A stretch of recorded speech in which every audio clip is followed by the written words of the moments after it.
Hi guys, welcome back to our channel. Today we have another exciting video for you because we are teaching you the stitch from the Aurora Ruana. This is a gorgeous poncho with little buttons down the side and this really beautiful cable drop stitch. It's really fun and it's super simple to work up. You only need a few techniques. So I'm going to show you the first half of this pattern because it is, as you can see, a 40 row repeat, but it's only 8 stitches across. So we're going to show you the first 20 rows and that will give you all of the necessary skills to complete the entire thing. So as you can see here, I have worked up one full repeat, all 40 rows, and you can see it has this beautiful crossing over and you can see little diamonds here in the cables as well as the gorgeous drop stitch. So it makes it really fun and light and really great for the spring and summer time. So you only need a couple materials to get started today. Firstly, of course, you need your yarn. Today we're going to be using Filatura de Crosa Madras print in color number 1000. And of course you need your needles. So today we are using a US 9 or 5.5 millimeter circular needle. You can also knit this on straight needles. And then lastly, you have the option to use either a cable needle, but it's not necessary because you only have to cross over 2 stitches at any one time. So I personally don't need a cable needle, but if you want to use one, feel free to go ahead and do that. So without further ado, let's get started. So first thing that you need to do is cast on a multiple of 8 stitches. So I have cast on 16 just because you'll see one full repeat as well as the edging for this pattern. So again, cast on 16 if you're just practicing, or you can cast on the full amount if you're going to go right into knitting this pattern. So for row number 1, you are going to start by knitting 3 stitches.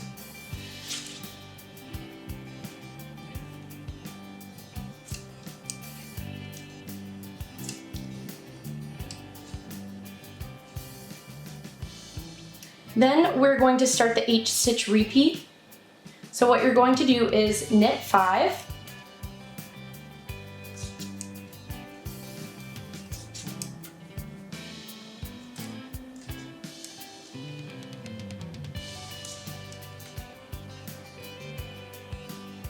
then you're going to make a yarn over. So just wrap your yarn around your right needle and pull it to the back. Then you're gonna knit 3.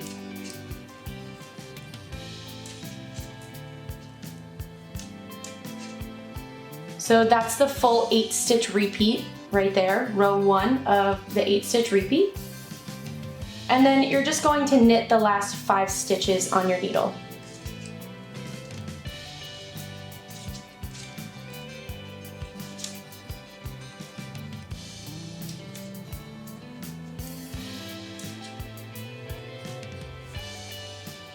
There we go, simple enough. So now we are going to work on row 2.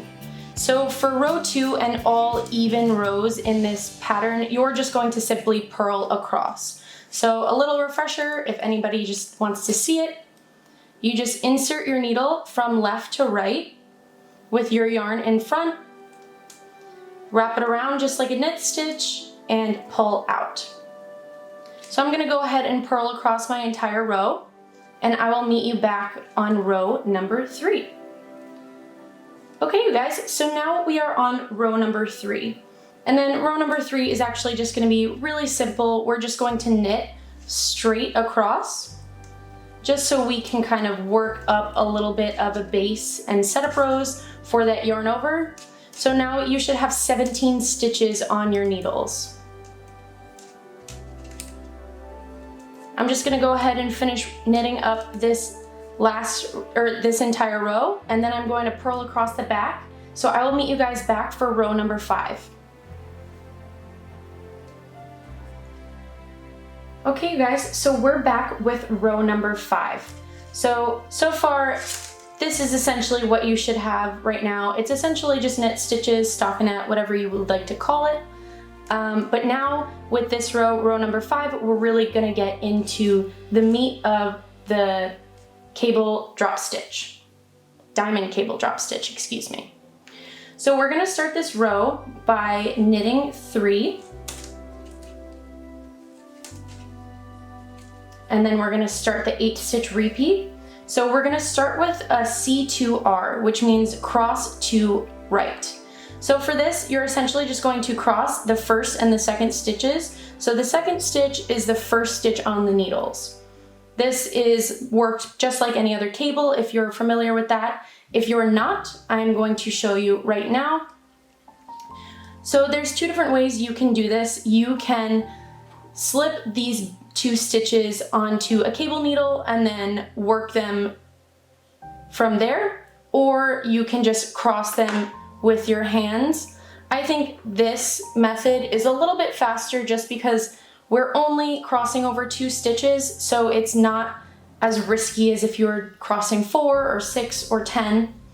So what we're gonna do is we're gonna slip 2 stitches off the needle, and then going around these 2 stitches in the back, you're gonna go and grab that first stitch, and then you can just use your right needle to kind of pull that second stitch up and pop it back on the needle, the left needle. So now you're ready to just knit these 2 stitches. 1, 2, and it might be a little bit hard to see, but you can see that there's a diagonal cross from where we crossed over those 2 stitches, and you just worked your first cable. So then what we're gonna do is knit 7 more stitches.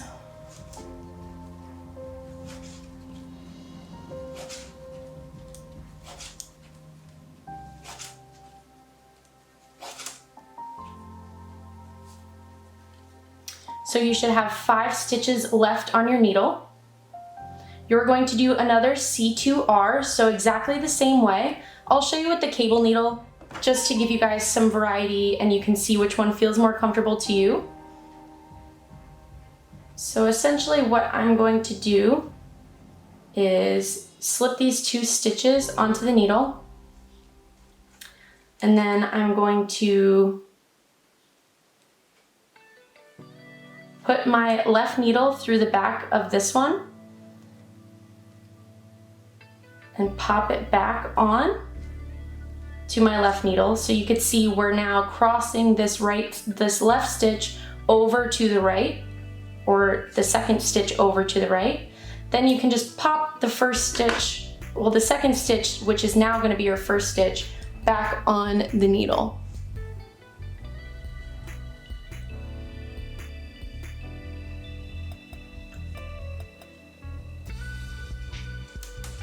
And then you just knit them that way.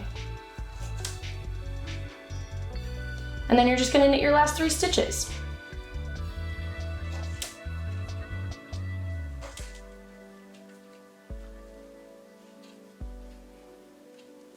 Okay, so we are back on row number 7, and so far you should be able to see your first cables. You can see them right here and right here. It will look a little bit different because the stitches go slanted rather than straight up and down in the V's. So we're gonna work row number 7, which entails 2 crossings on each side.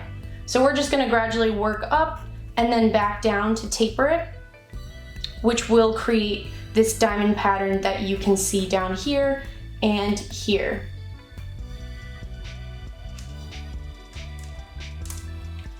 So for this row, what you're going to do is knit 3. Oh, sorry, knit 2. Then you're going to cross 2 to the right. So again, grab that first stitch and then pop the second stitch on the needle so it is your first stitch, and then knit them.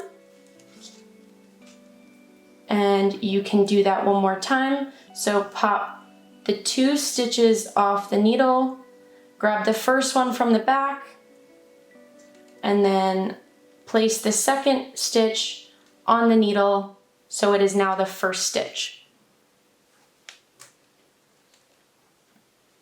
So then you can just knit those.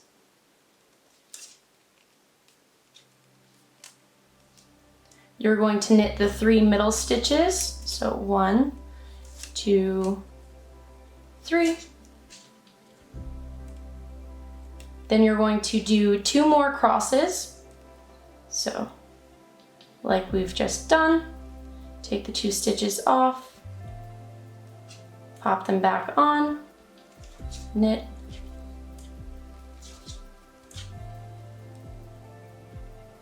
again,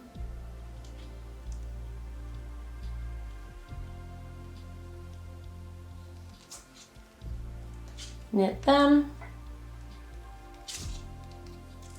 So don't worry if your cables are getting a little bit tight naturally because you're taking stitches. When you cross stitches, essentially what you're doing is just taking them out of place. So it's gonna be a little bit tight, but we will sort that out when we go into the purl rows. It will loosen up and make it a lot easier to work with. So you're just gonna knit the rest of the row and continue. So again, I will meet you guys on row number 9 after we purl this next row. Okay, so we are back on row number 9. So the way we're going to start this row off is by knitting 1.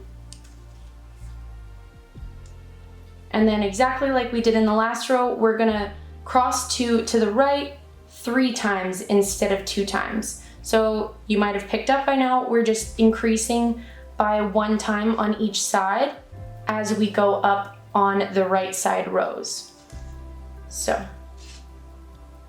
you can go ahead and cross 3, well, cross 2 to the right 3 times, should I say.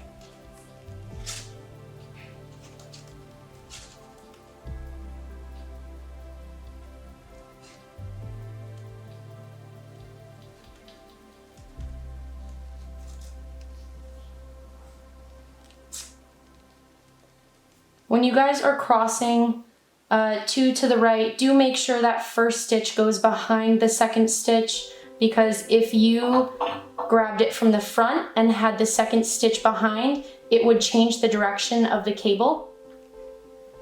So instead of leaning right, it would lean to the left, and that is not what we're looking for this pattern.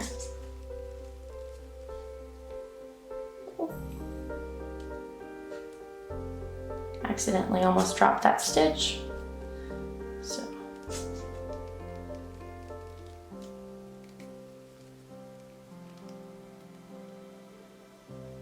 So then now that we have crossed 2 to the right 3 times, you're going to knit the center 3.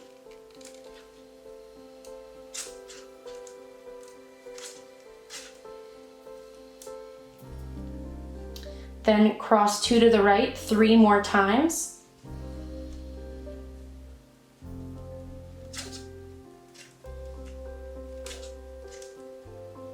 And you guys will get faster at this as you go along. It gets a lot easier to cross the stitches once you've had a little bit of practice with it.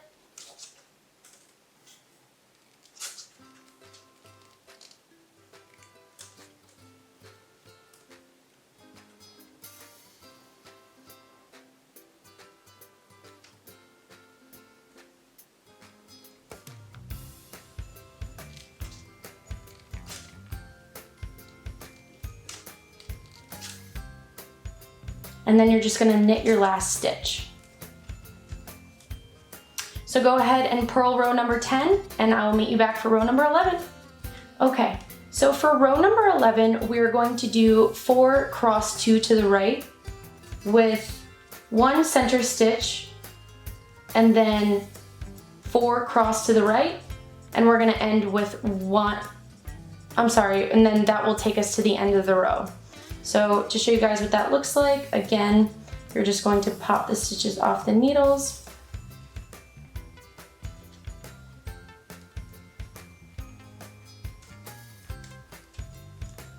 Cross them.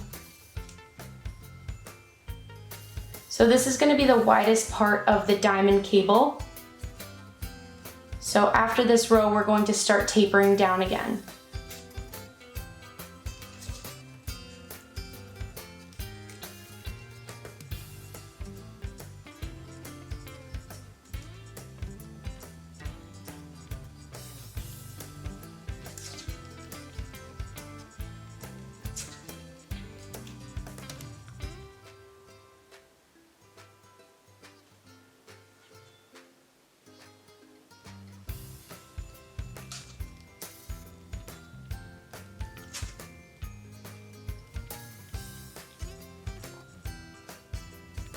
So now that we have done our 4 cross 2 to the right, we're going to knit the center stitch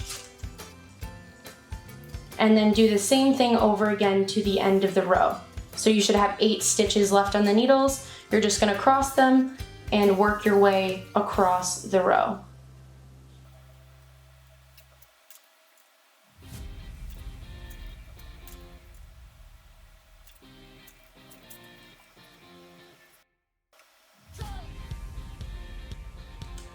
Okay, you guys, so I accidentally messed up and pulled a little bit too hard. So if your stitch starts to come through the needle, what you can do is grab a secondary needle or a crochet hook and just pop it back in right before it falls through, and then place it back on the needle.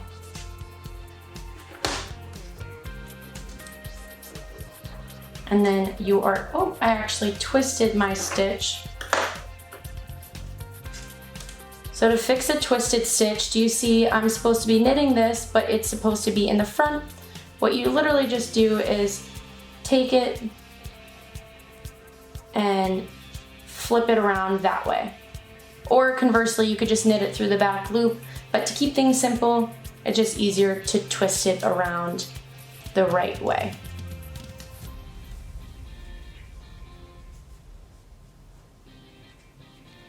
Okay. So by now you should really see your diamond taking shape. You could see it's tapering up by 1 every single row that we're doing.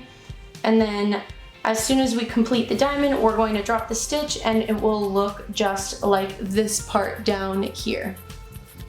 So let's continue with our purl row and we will meet back for row number 13. Okay, so now we are up to row number 13. So for 13, as I said before, we're going to taper up and then taper back down. So for this row, you're actually going to repeat row number 9, which, just to refresh you, is going to be the knit 1, cross 2 to the right 3 times. You're gonna knit 3 in the center, and then cross 2 to the right 3 times, and end on a knit stitch. After that, you're going to purl the back row, and then you're going to repeat row number 7. So again, the knit 2, cross 2 to the right twice, knit 5, cross 2 to the right twice, and then knit 2, and so on and so forth. So you're going to keep repeating these rows until you are on row number 19. So again, all even rows, you're going to purl, and then you're just going to repeat rows 9, 7, and then 5 for the following 3 right side rows. So I'm just going to go ahead and work those up since you already know how to do them, and meet you back for row number 19. Okay, you guys, so we have just finished row number 18. You should have just had a purl row because it was the wrong side. So now we are on row number 19. By this time, you should definitely be able to see the diamond stitch pattern in your work, because we started with 1, cross 2 to the right, and went to 2, 3, up to 4, and then 3, 2, back down. So now for row number 19, all we are going to do is simply knit across the entire row. Let me just get my yarn ready to use. So I will show you guys what that looks like. Of course, you're just going to knit as you normally would, straight across the entire back row. But I'm not skipping ahead for this row just because the next row we work, which is going to be row number 20, is going to be not just a simple purl row. We are going to drop the stitches that we need for the drop stitches in that row. So these are the last 2 rows that will complete the skills that you need to finish this entire pattern.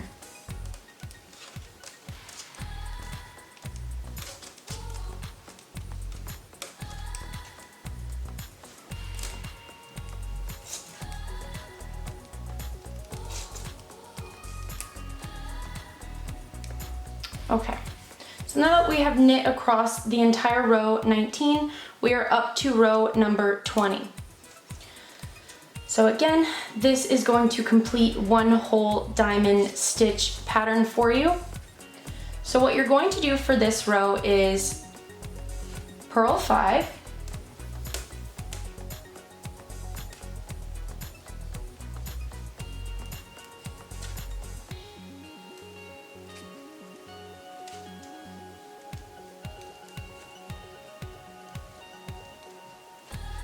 and then this is the start of your 8-stitch repeat. So what you're going to do is purl another 3. So 1, 2, 3. So then this next stitch should be the center stitch on your needle. So you can see we have 1, 2, 3, 4, 5, 6, 7, 8, and we have 1, 2, 3, 4, 5, 6, 7, 8, 9. So this is the center stitch. Now that you have double counted yourself, you can just go ahead and pop that stitch off the needle.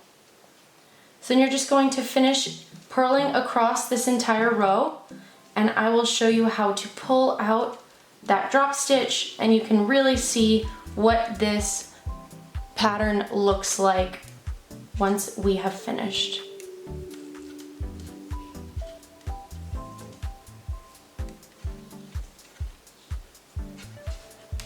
Okay, so I have turned my work, and you can start to see some of the stitches will start to pull themselves out just because that's how knitting works. If anybody is really familiar with knitting, you know if you drop a stitch, it kind of just runs away from you. So essentially what you're gonna do is you can just kind of pull these apart, wiggle them a little bit, and all of those stitches will unravel themselves. So if you start to see this, don't get scared. This is what we want, and it's going to stop, and it's not going to unravel any further past where we had the yarn over. So that is why we did that yarn over and made it a little, like we made it an odd number of stitches rather than the 8 that this pattern calls for. So that's what it looks like. We end with 16 stitches on the needle, but we did drop down that stitch to give it a little bit of space, and now you can see really how this fabric will start to take shape.